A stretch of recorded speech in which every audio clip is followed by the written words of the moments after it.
Welcome back to my channel. सबैजनालाई स्वागत छ मेरो ब्लगमा। आज चाहिँ म धेरै दिनपछि आइसकेको छु हजुरहरूको सामने करुणा रोका मगर। साथीहरू म चाहिँ यहाँ स्कुलमा यसो छोरीहरूलाई माइन्ड फ्रेस गराउन ल्याएको छु अनि यस्तो क्यामेरा यस्तो गराएको त वातावरण एकदमै धेरै रमाइलो शान्त रहेछ अनि म हजुरहरूसँग यो कुरा सेयर गरौँ भनेर सर्ट भिडियो बनाइहालेँ। साथीहरू यहाँको कस्तो छ मौसम कमेन्ट गर्न नभुल्नु होला। कति राम्रो देखेछ नि ब्याकग्राउन्ड, झन्डा फर्काइराखेको छ। यो हो दल्ली नलगाड नगरपालिकाको स्कुल। यहाँ चाहिँ +2 सम्म पढाइ हुन्छ है त साथीहरू। चाहिँ गेट हो है स्कुलको। यो चाहिँ विद्यार्थीहरूको नास्ता खाने ठाउँ होला सायद। यो चाहिँ सरस्वती पूजामा पूजा गर्ने मन्दिर होला। कति राम्रो देखिएछ। अनि यो चाहिँ यस्तो टक्क विद्यार्थीहरूलाई फ्रेस इन्भाइरोमेन्टमा पढ्नलाई होला यस्तो धेरै बोट बिरुवाहरू लगाएको सायद है मेरो विचारमा।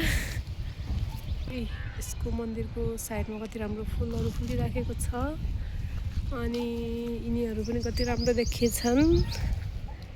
यस्तो छ साथीहरू चौतारी। अनि यहाँ चाहिँ नयाँ भवन बन्दैछ। कस्तो देखिएछ साथीहरू भन्नु ल। यस्तो मौसम चाहिँ लास्टै राम्रो छ, त्यही भएर मैले भिडियो बनाइहालेँ। अनि हाम्रो नेपालको झन्डा यसरी फडफडाइराखेको छ।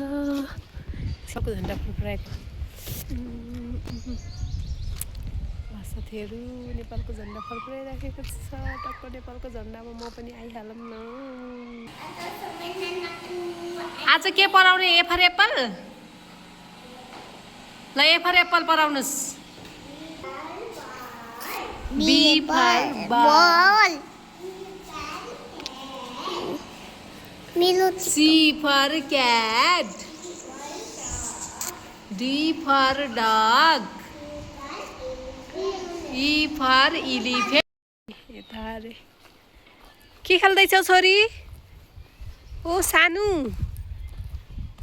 सानु नानु सानो बेबीहरू के खेल्दैछौ?